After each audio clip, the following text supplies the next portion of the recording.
What's up, guys? Welcome back to another video. And before we move any further, if you think I should cam this thing within the next few weeks, drop a comment below. But what I want to show you guys in this video is where my truck has been, and I'll give you a little V update afterward, but basically where the truck has been and kind of the reason why my drifting season is kind of coming to an end earlier than I expected. But I'm not really mad at it because I want to show you guys all the stuff that has gotten done to the truck, which will make it so much better for the winter and next season. So as I walk down here to the truck, first off, I want to give a massive shout out to Paul's Automotive in Philly. Paulie's always taking care of my stuff, whether it be the 3000, the Cadillac, or maintenance on Judy here. So shout out to Paulie. If you guys need any kind of performance work, maintenance work, alignments, things like that, hit them up. I will put a link down below for their shop. So I think what I should mention first is how quiet it is up here. You just hear the engine running. No ridiculous noise or anything like that coming from the A1. Let me shut this thing off so I can talk. But basically what's happening now is all of the exhaust is coming out of the rear of the truck. So that's where you hear all the noise from, rather than up here. So as you can see down there, Paulie put in a new driver's side exhaust manifold, and this thing had a ridiculously bad leak, and it was actually the cause of a couple problems on the last trip that we went on. So I'm going to show you guys what the old manifold looked like that he pulled out. It's pretty bad. So I thought maybe because I had a leak, it was like a broken bolt or something like that. I know the rear bolts on these things like to break and whatnot, but when Paulie started disconnecting the manifold, he found this. My exhaust manifold was cracked completely in half, 100%. Wasn't even attached front to back. And it's crazy, like look at how thin the wall is on the one side compared to the other. This thing was cracked completely through, and it was even cracked, I think, yeah, around this whole port right here. So it was getting ready to split off again from the rest of the manifold. So it's pretty crazy how badly it was leaking. And this was actually a replacement part from Dorman.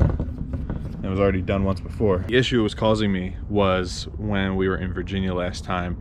I was climbing the mountain and the truck started throwing a knock code for bank 1, which is that side.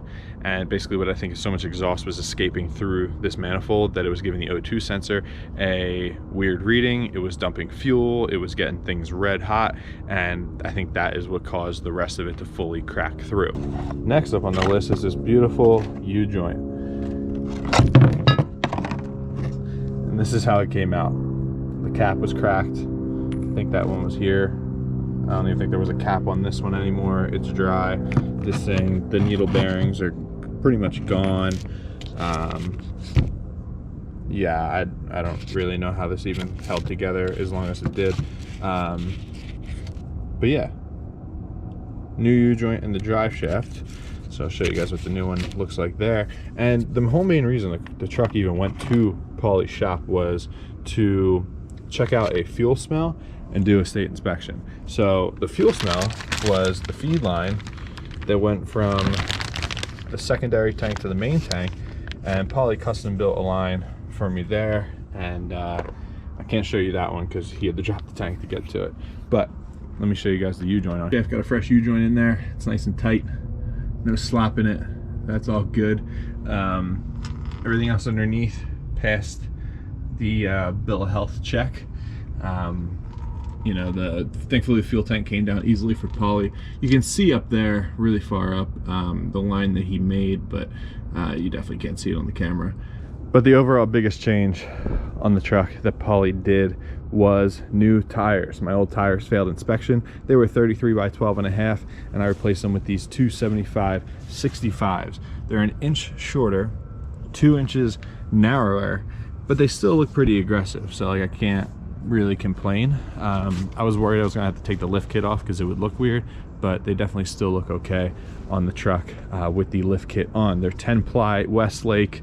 They're like the weight capacity is good for towing, and basically Now this thing is ready to go anywhere. I feel like I stress this a lot, and it goes overlooked by a lot of people, but tow rig maintenance is really important, and keeping your truck in good shape is important. So some people were like, oh, why don't you just have them slap stickers on it? And at the end of the day, yeah, that would have been great and it would have been easy and way cheaper.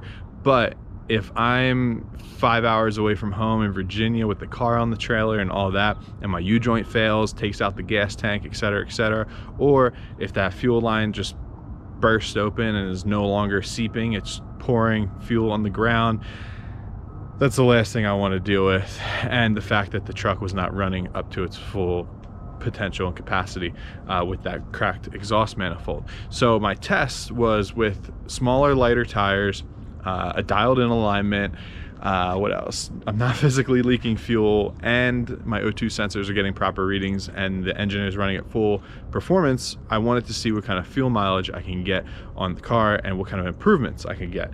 And after driving down the shore, around town down there and back, I ended up getting 11.5 miles to the gallon once I filled up on the way home. And I only used a half a tank, and that was really good, because when I did the math, normally on the highway I would get like 10 miles to the gallon, and around town I would get 8. Now I don't have a full around town measurement. I'll have that this week after driving to work a couple times and then getting gas. But doing a majority highway at 75 to 80 miles an hour, I ended up getting 11.5 miles to the gallon. And I know I can hit 12, because if I were to do 65 to 70, my truck gets significantly better gas mileage, but you know, I'm always in a rush to get down the shore. So definitely would say the truck now could get 12 miles to the gallon on the highway, which is a massive improvement when you consider that the truck has 38 gallons of fuel in the tank. So that adds like another 2 hours of driving time to like the length per fuel fill if I wanted to go empty to empty. Now this thing is in here for the winter, and I'm not saying it's staying in there, you know, forever now. Like I'll probably take it out this weekend, but I wanted to get it inside because we were going to get some crappy weather and temps are dropping, and I'd rather be ahead of the game than behind it. So I got this thing inside. It's been plugged in for the last week and it's just chilling. Now this thing, I brought it up last night to plug it in as well. This is where it'll sit for the winter, and I realized my rear tires, this one, that one's close, is corded on the inside. And now I probably did like 5,000 miles on these tires, -7 degrees of camber in the rear, you know, sliding around and whatnot on the street. I haven't been easy on them, but seeing that this car is probably going to get raised up a little bit, I have some 265 Kenda KR20As that are basically brand new on some Kojins. I'm going to mount them on here, raise the car a little bit, go back to a meaty setup. Now on the rear end of this thing, I have rev shift subframe bushings that are going to be going in.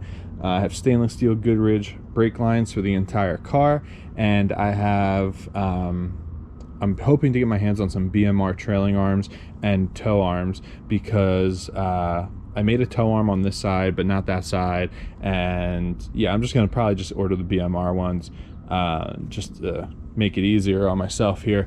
But on the front of the car, Black Friday's right around the corner, and I've been telling myself for a while that I'm going to order a cam for this old LS2, and she has 129,000 miles on her, so that means she's ready for a cam. So I'm finally doing it next Friday. Hopefully Texas Speed or Brian Tooley put a good cam deal out there so I can finally order probably either a BTR Stage 3 or a Torker V2 from Texas Speed. I'd really like to do the Texas Speed kit because they have these nice valve stem seals that are integrated with really nice pieces from Texas Speed. So I'm hoping they put out the deal that I'm expecting, which is the same one that they did last year. But for right now, this thing's going to sit on the tender and chill, because hopefully the next time it's like really out and about, it has a cam and it's chopping and it's raised up and it has a tight rear subframe and it's aligned and it has meaty tires, and it's like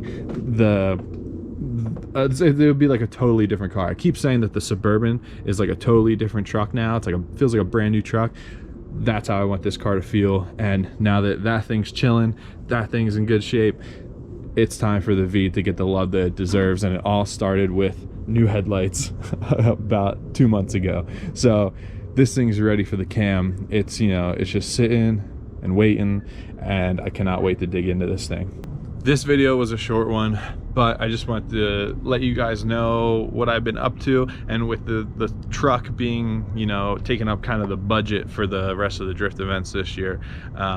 But I'm really excited for what we have to come, and we have a lot of projects to come too. Oh, and also not to mention the 3000 has another aero piece on the way for it, and it's going to be getting a color change. So you'll see what that ends up being when that time comes, but I'm really excited for you guys to see. And as always, thanks for watching. Subscribe to the channel, hit the like button, hit the bell button for the notifications and all that good stuff, and I'll see you guys next time.